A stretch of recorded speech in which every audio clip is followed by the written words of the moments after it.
Hey guys, welcome back to group. Thank you guys for being here. So, did everyone do their homework for last week? Yeah. Okay, how did that go? It was good. Good. A bit difficult sometimes. Good. So we're gonna start out by doing our highs and lows. So, Avery, do you wanna start? Yeah. My high is that I might be studying abroad, and my low is that I still kind of feel like poop. Oh, sorry. My high is that school's almost over, and my low is that I have so many assignments to finish. Yeah. My high is, I don't know, like, that I enjoy being here, and then my low is that, my mom got sick, so I need to take care of her. I'm sorry. Sounds like, I would say my high is also about school, just like, my low is, I am very stressed with school, just having all the assignments and everything, like you said, it's stressful. But my high, I think, is that school is coming to an end, and, I'm also, planning on studying abroad, so I think that'll be really fun. So today, we're going to be talking about how addiction affects your loved ones. So it's going to be kind of a two-parter. So we're first going to look at what we call dysfunctional family roles. So that's going to kind of lay out the family roles that family members and friends can fall into around someone that has an addiction. And then we are going to talk about how addiction affects the people that we love. So this is a little bit of a hard topic. I'm trying to do it in the most, the most clinical way possible of just trying to inform you of things. So this is not meant to make you feel bad about yourself or upset about yourself. This is just a great step in learning how our actions and our addiction affects other people, so that can be a closer step to gaining sobriety and just another, motivator for us. So does that make sense? Yeah. And if at any point, you feel upset or like you don't want to do something or share something, like you obviously don't have to. Okay, so I'm going to start out by passing out these little, kind of look like bookmarks, but they're actually just a little brochure thing. And then I am going to pass out these packets for you. So does everyone have a writing utensil they can use? Yes. Okay, awesome.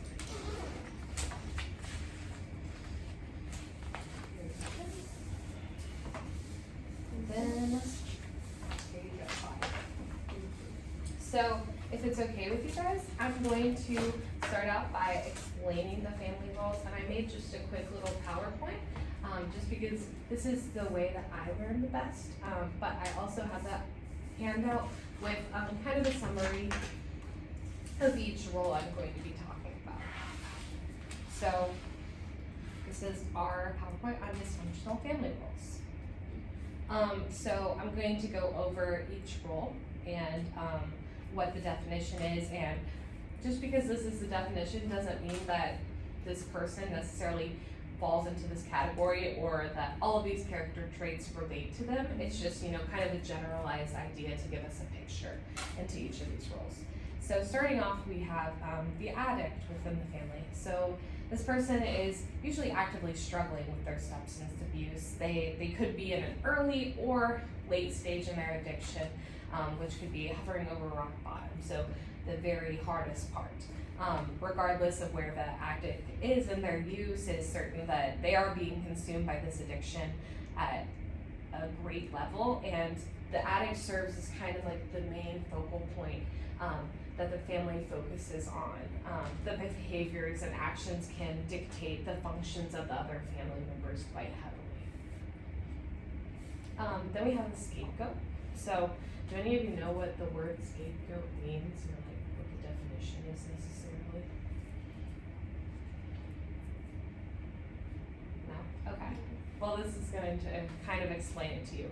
So the scapegoat, this person is someone who they kind of grow defiant and they find themselves in problem situations. So they're not the addict, but they choose to, I guess, make poor decisions that can lead to more chaos and disruption within the family.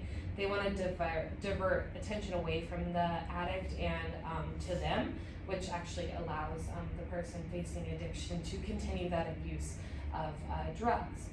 The scapegoat, like that word kind of means someone who's always blamed for someone's problem or everything is put on them. They're often blamed for the family's problems, and they are often, throughout their years, they keep exhibiting defiant behaviors and violence.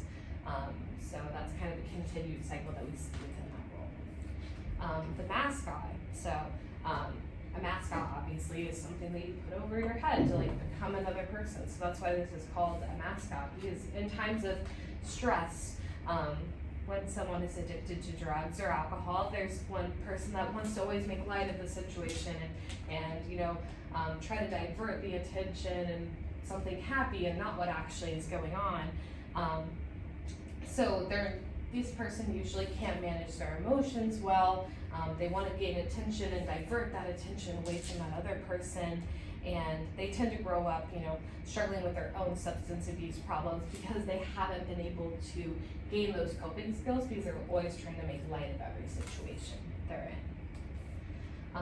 So we have the lost child. I feel like this I don't love the way that this is phrased. I was trying to think of a different way to phrase it because it just seems very dramatic, but in a sense, it's just someone that is not necessarily seen within this family unit. They're withdrawn, they don't talk a lot to people. They usually will divert to a place of aloneness or isolation in times of stress and hard times.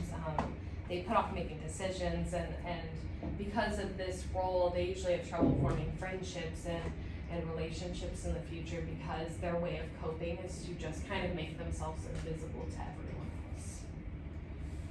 And then we have the enabler. So the enabler is the person who engages in behavior that allows the addict to continue use.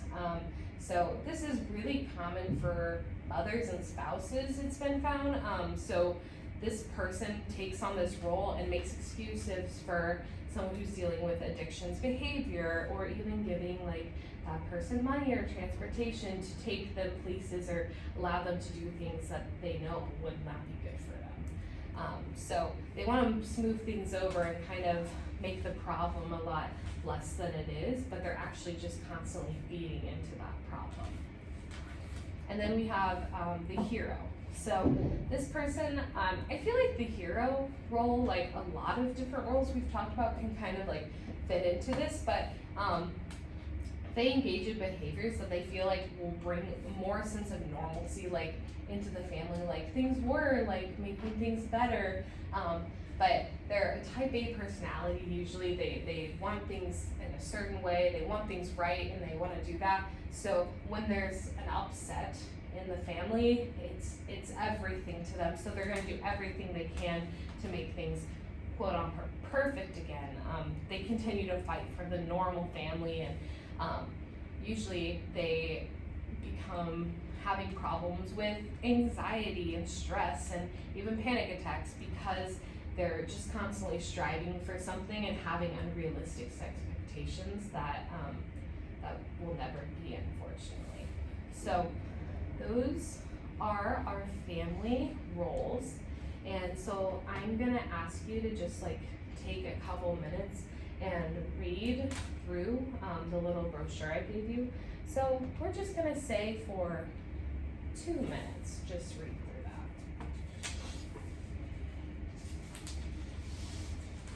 And I'm gonna read through my PowerPoint again so I can brush up on the definitions as well.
So if you guys open your packets, I have some questions for you guys to answer after hearing the PowerPoint and reading your little brochure. So I'm going to set a timer for 6 minutes and allow you to fill those out. If you have any questions on any of the questions, feel free to ask me, but we're going to do the dysfunctional family roles worksheet right now, and then we're gonna share. So you can start.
Can you re-explain what the caretaker does? Yeah, that's the same thing as the enabler. Okay. So it's the family member who engages in the behavior that allows the addict to continue to use with no consequences. So some examples of that go into giving that person a ride to a friend's house of where they know there will be drugs, or giving that person money without knowing where it's going to go. Does that make sense? Yeah. Okay. Thank you.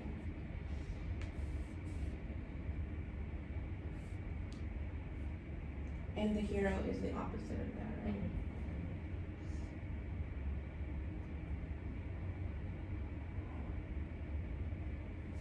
And you don't have to like fill in something obviously for like every 6 roles, kind of just the roles that you see in your family members.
I have about a minute left. Do you guys feel like you need more time, or will that be okay?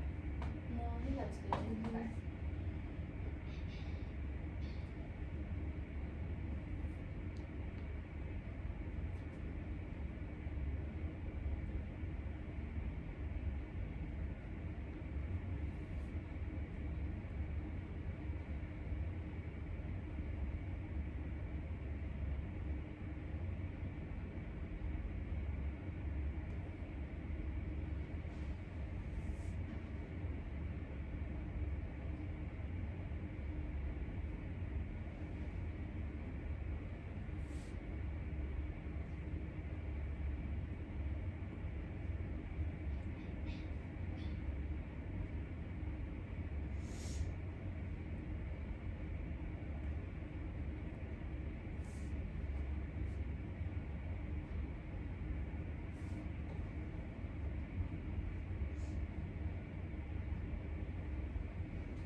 So, we are going to start by sharing the first question. So, what roles do you guys feel like your family members fall into? Claudia, would you like to start? Well, starting for me, I was the addicted person, and also I feel like the lost child, because I mostly like get alone and be by myself. And then my youngest sister, she will be the caretaker, because she's like always trying to give me stuff, and then that doesn't help me. And then my other sister is the scapegoat. Yeah, cause she's like mostly getting more in trouble than me, and then I get mad at her because I mean I used to get drugs, but I don't get in any trouble like doing something like for annoying my parents. But my sister does, like, she really, like, love to get in trouble with anything. And my mom as a hero. I think it's really important that I think it's something we can emphasize that you gave yourself 2 roles because it's not like one person just falls into one certain role. Like multiple people can fall into different roles. So thank you for sharing, Claudia. Avery, do you want to share? Yep, I said my mom is the hero because she just is always trying to restore the family and be there for everyone. And my brother is the scapegoat because he's just always getting in trouble and like constantly fighting with my parents about whatever he's doing and just talks back a lot and stuff like that. And my sister is the caretaker because she tries to keep everyone happy and just like la da da, everything's great, I think. My dad, I would say, is also the hero because like he I think he also tries to restore the family. And then I didn't put me, but I would be that. Thank you for sharing, Avery. Sarah? So I put myself as the addict. My mother would be the hero because she's always supporting me. And I also said like my sister would be the hero as well because she's there to always listen to me. But I guess she can also have like, she also fits under the lost child because like I can see how this is a burden to her. And so she puts on this facade that she's like happy, but I can see that like she's just trying to do her best. My brother would be the mascot because he's very like funny and he's always trying to like lighten the situation. And I guess like my father would be the caretaker or the enabler since like he wasn't really in my life because he suffered from addiction as well, but he never got the help that he needed. So I guess I would see him as the enabler. Thank you, that's really, I think it's really important that you're talking about like, even though your dad hasn't been in your life, what a presence he has had like within your own personal addiction and like recognizing that. I appreciate you for sharing that. So now we are going to share the second question, which what family role do you think has impacted your addiction the most? This can be from a good perspective or a bad perspective. Shirley, do you want to start this time? Yeah. So at first I felt like my father was really impacting it in a negative way, but after I started like realizing how bad like my drug addiction started to get, my mother she started to support me more and like she's made the journey so much easier to recovery. And like with her support, I think I've overcome many things. So like I'd say at first my dad and then my mom really stepped up and like she helped me more. And what role did you say your mom had? She was the hero. Okay, awesome, thank you. Yeah. Avery, what about you? I said my mom too in a good way. She's always just helped me along the way. Like always listens to me when I need someone to talk to, and then she like is always fighting to keep the family intact. Nice. It's kind of cool that you guys both put your moms. Moms are really wonderful people.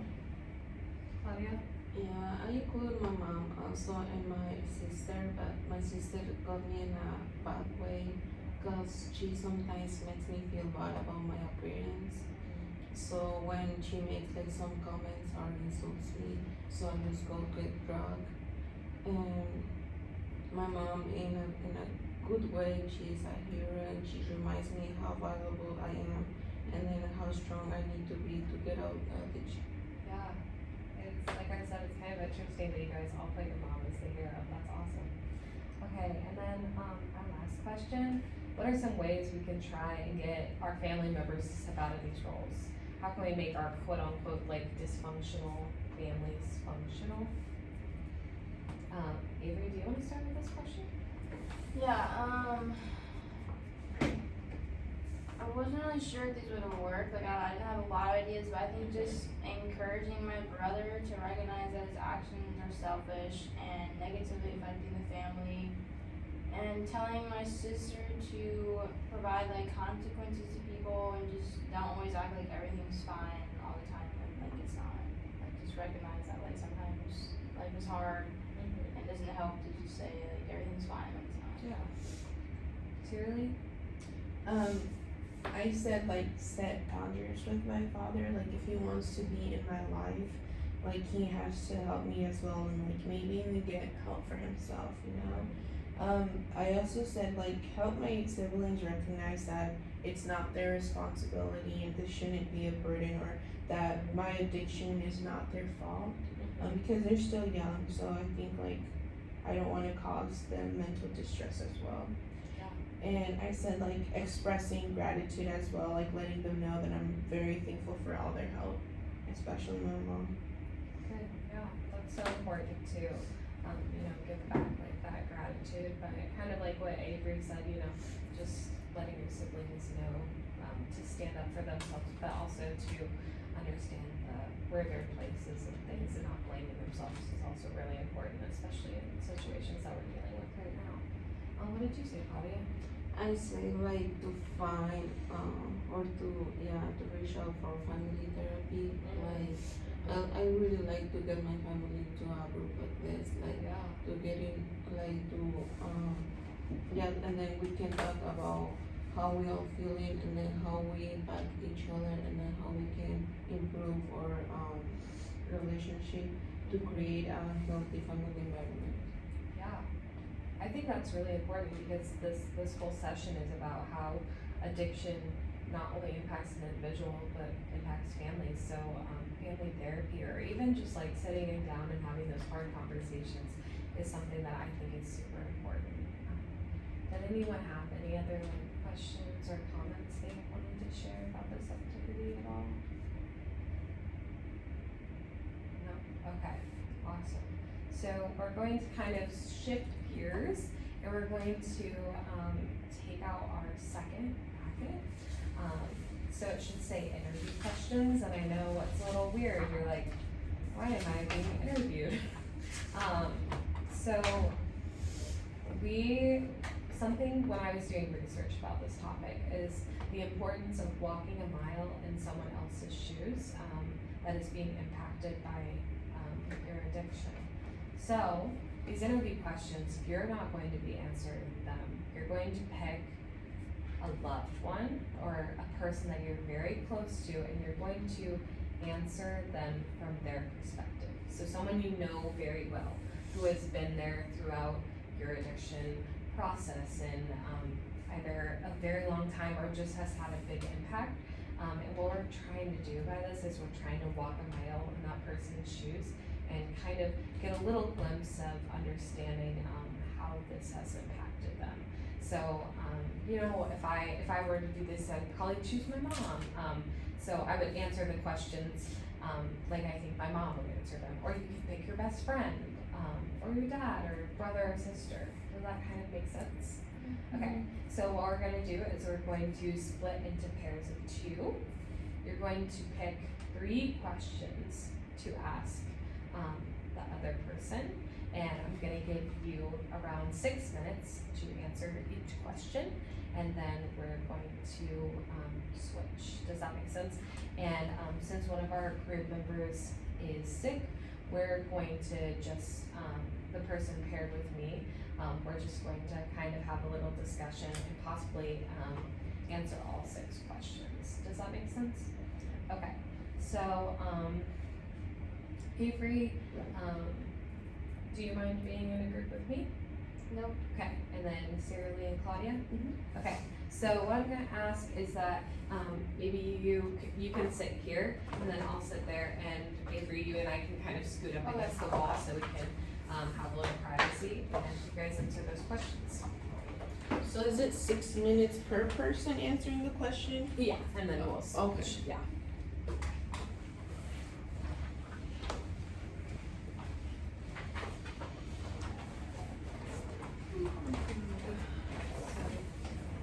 Oh, yeah.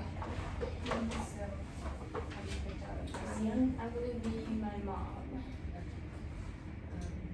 Okay, so what will you be? How has your life changed since Avery became an You done? My life's I'll be probably my sister.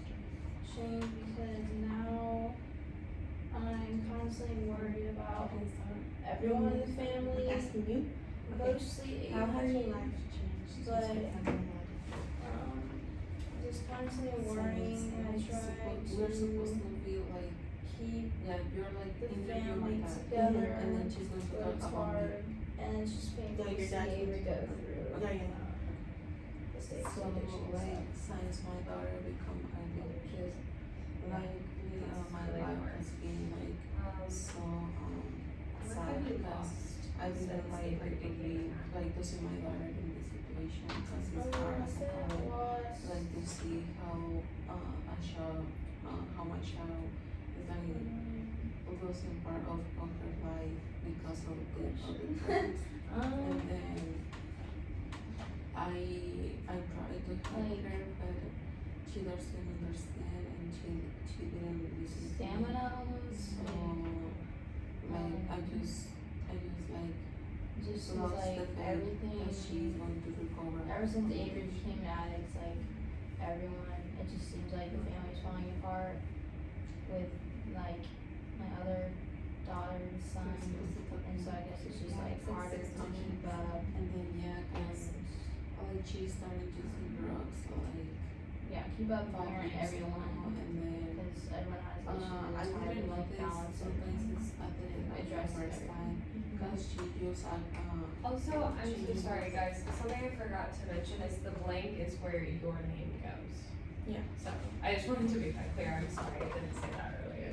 And if you answer 3 questions and 6 minutes aren't up, you're welcome to add a few more questions. Oh, okay. What is the main emotion you feel when you think about What are Avery's your hopes and dreams for Claudia when she I becomes guess sober? well like I worried, because she dropped high school. So I'm worried, really concerned sad, to go back to school. She was saying but hopeful. so like, thinking when she dropped high school. She probably is I not talked to the counselor. worried if I'll make it to They can accept sobriety, her but like to go so I back. think she's mostly like No, worried, but but like I really a little want her like to hopeful. get the education and then encourage her like to go to college and get success. What are your hopes and dreams for Avery once And she reaches sobriety?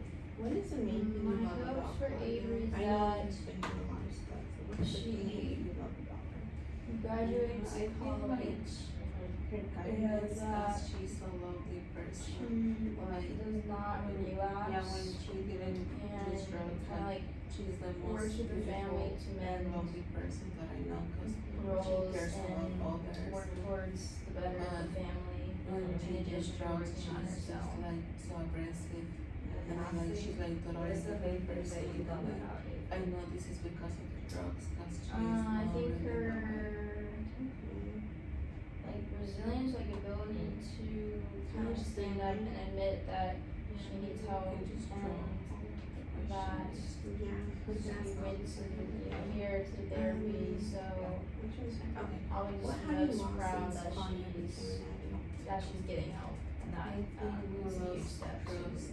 recovery. Yeah, we lost that connection. And has a goal of I sobriety. remember when she was a kid, a little girl, she always like talked to me about anything, and then now she's like so away from me. She didn't know what to talk with me like about anything, so we lost that connection and that trust. So we're now going to switch. So whoever was the interviewer is now going to be interviewed. Does that make sense? Okay. And since that was kind of faster than I thought it would be, we're just gonna do it for around 30 minutes. Yeah. Okay, so let's start now. So I'm going to pretend like I am Carissa.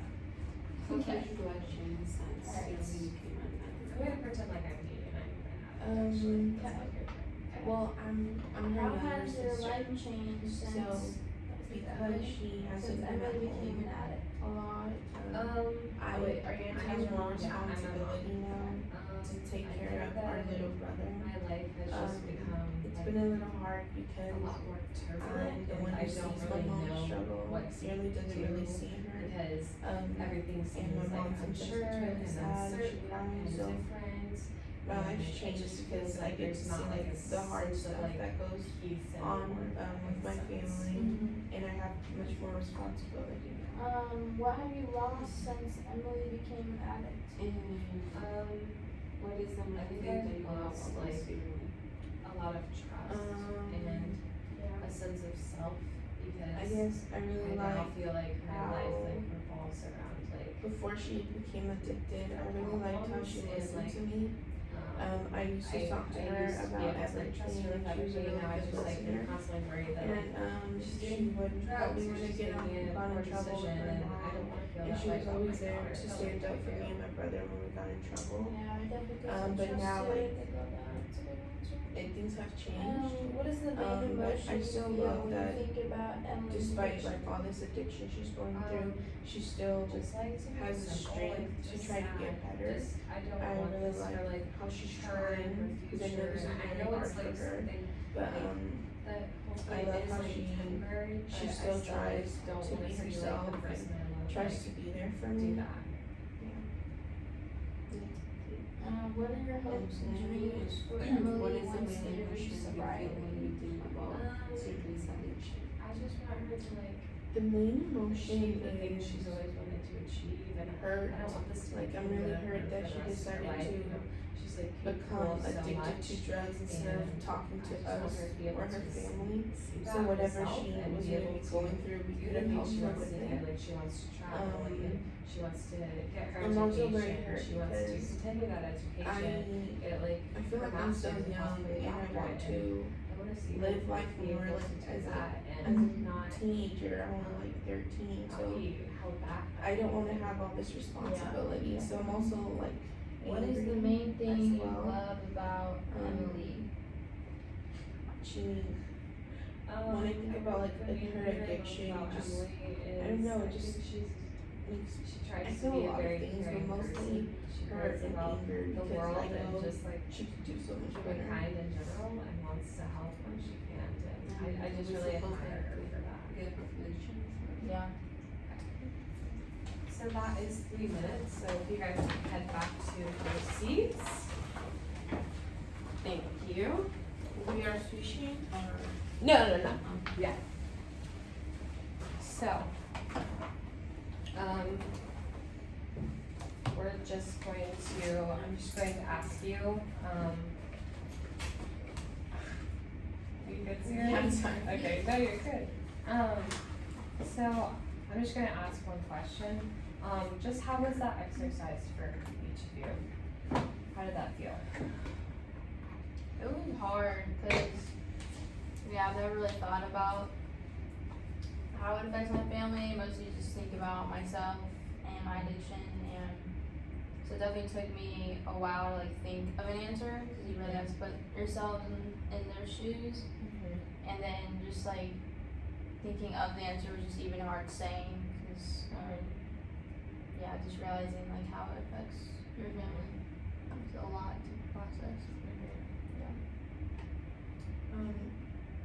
I'd say like the same thing as Avery. Like it was eye opening because I was able to realize how much like, especially with the emotion question, I was able to realize how like hurt the person can be from your addiction. So it was just eye opening seeing how big of an impact this had to like my family.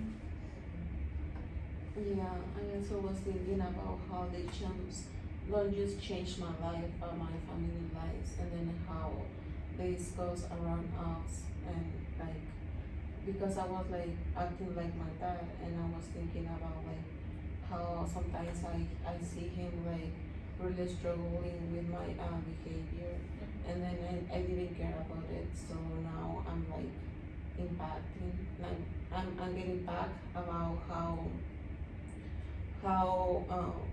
the others like think about us, and then we didn't care about their about their points of view about us. Yeah, I think it's it's really important that all of you said this was, you know, eye-opening, like, this wasn't something that you necessarily thought about, because, when we're trying to reach those steps to sobriety, we need motivation, right? Like, we need that passion, and one of those passions are, we have a support system, right? We've identified that we have people that love us, but we also need to, reach that sobriety, not just for ourselves, but for them too, right? And then, one last question before you go, what question was hardest for you to answer?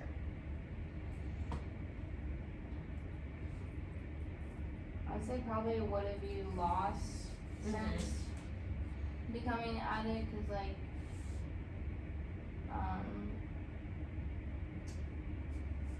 I'd say that was hard just because you have to really think about that one and like, look at it from kind of their point of view, like, and kind of yours, just to see how you affected them, and then just realizing like that it's kind of like my own fault that they lost these things, and yeah, I just said that was the hardest question to kind of like realize and accept. For me, it was, what is the main thing you love about that person? Because it's hard to, like, it's hard to see, like, how much they can love you after what you've done to them. So, like, you've put them through, well, I've put my family through so much pain, and, like, I don't know, it was just hard to see how, like, they can still support me and love me after everything. But there's a reason why that question is at the end, right? Because, even though, like, they are, like, enduring these losses and, like, these emotions, like, they're always going to love you, and they're always going to support you. That's why this person is so important, right? So we want to end with, like, this person loves you and cares about you, and that's the main focus that we need to think about when we think of this person, right? Just their love and their kindness towards us. Claudia, was there a question that stuck out to you? I think that was, what are your hopes and dreams for once, for, the person where they reach sobriety? Because I think, like, I mean, I was thinking as my dad, I mean, sometimes I think, like, he didn't think I would get over addiction, so it is hard to think, like, a dream or just, like, something in the future that maybe could not happen ever, and then thinking about have some, like, helpful and then some hope. It is, like, hard, because in this situation is like a process, like a long process to get over. So I think that was a question that was hard. Thank you guys so much for sharing. I really appreciate you guys being vulnerable and so honest during this session. I know it was a little bit difficult, but I'm gonna give you guys kind of a challenge or homework for next week. So you guys all are able to call your families at the facility, right? Okay. So what I'm gonna ask you to do is I'm gonna ask you to pick out 3 questions from this list, and I'm going to ask that you call and ask those questions to this person and record their responses, but make sure that one of the questions is, what is the main thing that they love about you? But ask them those questions and take down their responses and spend time on reflecting on those answers. Does that make sense? Okay. Do you guys have any questions or concerns or anything you wanted to talk about before we left?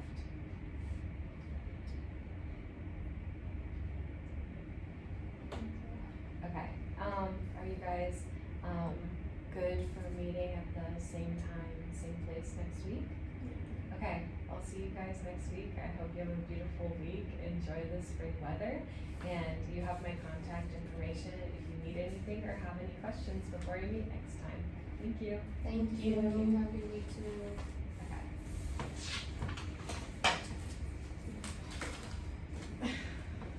Oh, it's feedback time. Yeah. Okay. I'll go first. Okay, so I think that your reflections were really good. Like, I think it wasn't like too many or too less. So I think those are all good. The one thing is like it's really hard to read. I this. know. I realized that when I printed it. Yeah, so maybe just next time make it a little bigger. Yeah, that totally makes sense. I don't know. I feel like the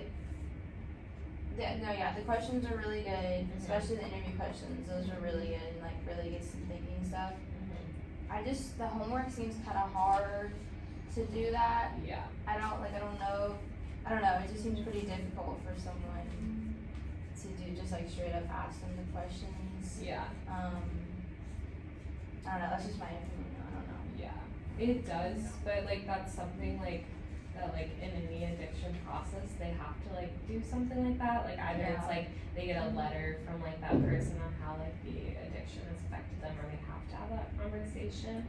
So I was like, I wonder if this is a way to where they already have like, you know, a set of questions, but like I understand that it's like it is very difficult, so maybe I don't know. Yeah, it's good just maybe. Yeah. No, that like makes complete sense. Yeah, I was also gonna say the things are small. I wasn't trying to ask so many questions or look like I wasn't paying attention. But like, so good. I was trying to ask because I couldn't really see, and I thought the caretaker was like the hero, so I just wanted to make sure. But like, yeah, I think your reflection was good. Like the feedback that you were giving back to us was really well done. And when we were putting groups, I like how you realized that like 6 minutes was too long, so you can like put down on it. And like Avery said, like the questions, the interview questions can be a little bit difficult. So like maybe even say like if you want to come talk to me before you do these questions to get support or something, that would have been nice too. But all in all, I think you did really good. Yeah. I think the same. Awesome. Thanks, guys. Yeah. Nice job. Nice job. I'm low-key like kind of proud